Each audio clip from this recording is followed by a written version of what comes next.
I wonder if you could just say, what are some of the more outrageous things you've seen take place? And I'm sure there are 100 tales, but maybe just Well, a few. I've seen Jim Morrison pull his dick out on the stage. Big deal, right?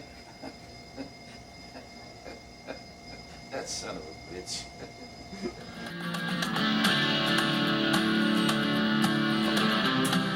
The Rainbow, yeah, it's, like the definitive, go out there, get fucked up, look at the chicks, go off to someone's house in the Hollywood Hills, wake up 3 days later, have no idea what's going on. Perfect place to start that night, man.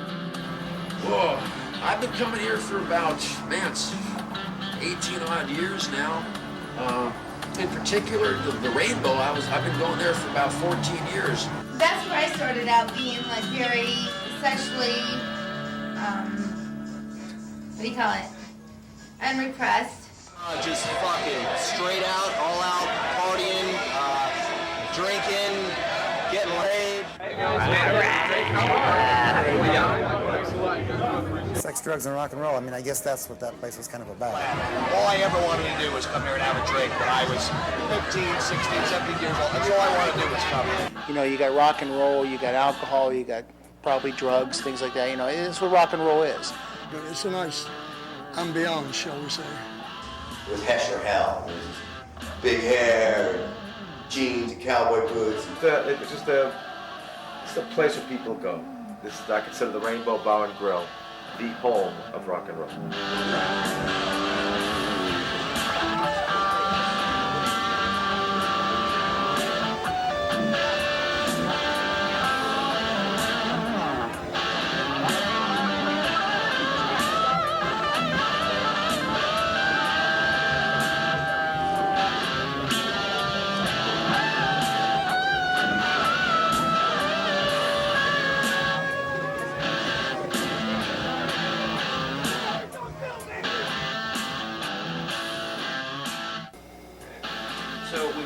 Came out here, what was the Sunset Strip like before you opened your clubs? Well, to be very truthful, it was my partner, which still today was Elmer Valentine. He's the guy that came up with the name of Whiskey A Go Go, which he found when he was in Paris. That's where he got that name, Whiskey A Go Go.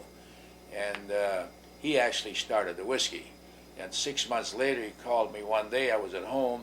I was helping a friend of mine used to be a bartender at the Playboy Club, set up the club down here on Sunset, and training bunnies how to dip and all that bullshit they got there. And he called me one day and said, "You got to help me. You got to help me." But Elmer was a captain's bag, was a policeman in Chicago, and he said, "You got to help me." I said, "What's the problem?" He said, "They're a rabbi." He didn't know how to run a club. So from 6 months after, less than 6 months that the whiskey was going, I went there and became the manager.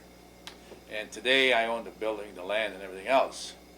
Well, the Strip has gone through a lot of changes. In the 1920s and 30s and 40s, it was a real glamour place. And then in the 60s and early 70s, you had the hippie era.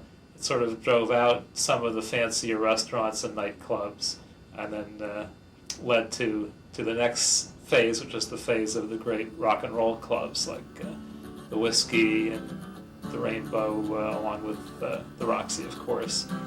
Sunset Strip, Los Angeles. That's what you're talking about. I remember that. Yeah, it's a wonderful place.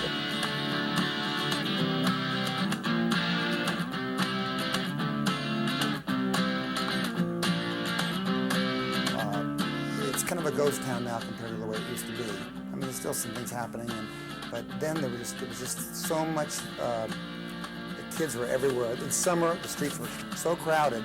Sometimes they would get into the street itself, off the sidewalk, into the streets, hold up traffic. And everybody there used to be bands all over. I mean, that was like you just walked down Sunset, and you just knew everybody. That was the coolest time of the last 30 years. Was those couple of years, 66, 67, 68, on the Sunset Strip here, and that's where everything was happening, Think rock and roll, you think of the rock and roll strip, which is the Sunset Strip. You think of the Rainbow, the Roxy, and the Whiskey. which all belonged to Mario. I guess he's quite a fan of rock and roll because that's what he's dealt with all these years. Well, I had a club when I was 21 years old in Chicago. I always had the good rock and roll music then, and I still have it today. I like rock and roll. I like music. Mario was very much a participant, but he wasn't the showman out front.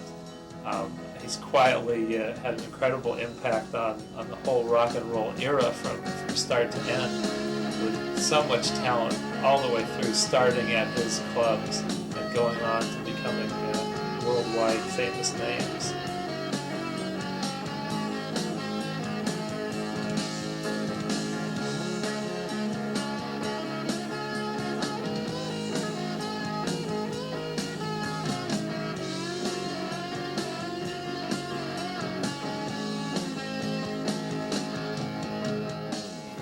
Brought me out here. I just wanted to change my life. You know what I mean? I was court bailiff for years in Chicago, and I wanted something different.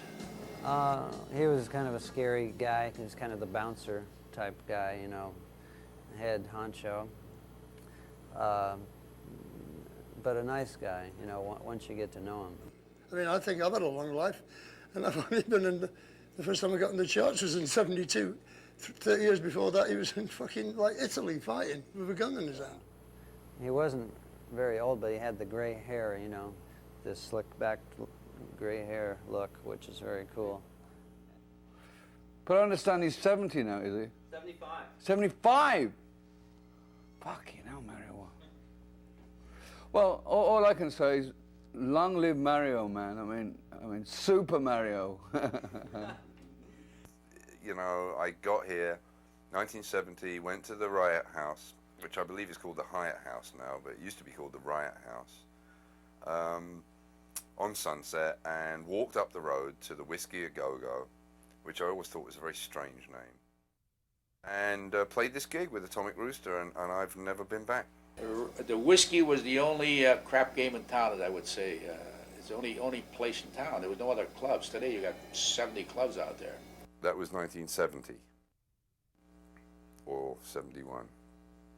No, it was 1970, definitely, because 1971 I was in hospital. This wasn't the first place that I ever met Mario. The first place that I ever met Mario was at the Whiskey on the corner there. When I came over in '71 with Black Sabbath, we did a few shows at the Whiskey. And in the Whiskey's heyday, I mean, one week Cream played there. The next week, The Who played there. The next week, Jimi Hendrix played there. The biggest bands that were coming from out of town would stop by and play the famous Whiskey A Go-Go. It's where artists or groups came to see other groups, sometimes jammed. Janis Joplin was there the night before she died. She was a great entertainer, great voice I liked, but she was a raunchy chick. I thought I'd killed her for a while. I was the one who served her drinks, and next morning they said it was alcohol poisoning. I thought, oh my God, I killed Janis Joplin. Nails were always dirty, or stringy hair, you know, and she'd lay back and have me another fucking drink, you know, and that was Janis Joplin. You know, like I said, Led Zeppelin, man, Jimmy Page, Zepp made it home when they used to spend time here in L.A. Led Zeppelin used to party here in this joint night after night. When they were in town, they never left it. There may be 5 guys sitting at a table and 3 broads under the table, giving them head, or whatever you want to call it. You understand? You know, actually, Jimmy Page ran off with a 13-year-old one night and left me standing in front of the Whiskey. That was like, okay, the era has ended. The first time I ever came in there, one of Led Zeppelin's roadies was screwing this chick on a table downstairs. And when they finished, everybody got up and gave him a standing O. Fucking brilliant. Times have changed, haven't they? Yes, what a shame. One of the guys from the group, I don't remember which one it was, fell off the end of the booth, went on his knees, crawled across the floor, and bit a waitress on a leg that was carrying. These guys were nuts. One of the things I remember reading is how they would phone up Tony, who is one of the managers there, all the way from Chicago, and say, "We're flying in. Have a table ready for us." I forget his name. It was one of Zepp's boys banging this bird on that big long table at the bottom. And then they all stood up and gave him a standing O. I thought, this is a place for me.